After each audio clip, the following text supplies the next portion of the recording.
Friends, welcome to our channel దేవా properties. ఇప్పుడు మనము నక్ష రోడ్కి ఫస్ట్ బిట్టు రెడ్డు సాయిలు 2 ఎకరాల 10 గుంటల అగ్రికల్చర్ ల్యాండ్ సేల్కి తీసుకొచ్చాము.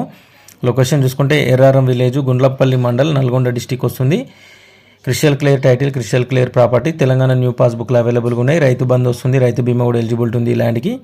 ఈ ల్యాండ్ మనకు హైదరాబాద్ నుంచి 115 కిలోమీటర్లు, ఇబ్రాహీంపట్నం నుంచి 90 కిలోమీటర్లు, మాల్ టౌన్ నుంచి 63 కిలోమీటర్లు, చింతపల్లి నుంచి 43 కిలోమీటర్లు, కొండమల్లపల్లి నుంచి 21 కిలోమీటర్లు, దేవరకొండ నుంచి 13 కిలోమీటర్లు. దేవరకొండ నుంచి డిండి వెళ్ళే డబల్ రోడ్కి కేవలం 500 మీటర్స్ దూరంలో ఉంటుంది. ఈ 500 మీటర్స్ మాత్రమే మట్టి రోడ్ ఉంటుంది. ఎకరం ప్రైస్ వచ్చేసి 38 లక్షలు చెప్తున్నారు. నెగోషియబుల్ ఉంటుంది, ఫిక్స్డ్ ప్రైస్ అయితే ఏం కాదు. ఎవరైనా ఇంట్రెస్టెడ్ సీరియస్ జెన్యూన్ బయర్స్ ఉంటే స్క్రీన్ మీద కనిపిస్తున్న నెంబర్కి కాంటాక్ట్ చేయండి. టైంపాస్ కాల్స్ చేసే వాళ్ళు ఇగ్నోర్ చేయండి. అలాగే ఈ వీడియో కనుక మీకు నచ్చితే వీడియోని లైక్ చేయండి, షేర్ చేయండి, కామెంట్ చేయండి, సపోర్ట్ చేయండి. అలాగే మన ఛానల్ని సబ్స్క్రైబ్ చేసుకున్న వాళ్ళు సబ్స్క్రైబ్ చేసుకుని గంట సింబల్ కూడా యాక్టివేట్ చేసుకోండి. Thank you for watching this video friends.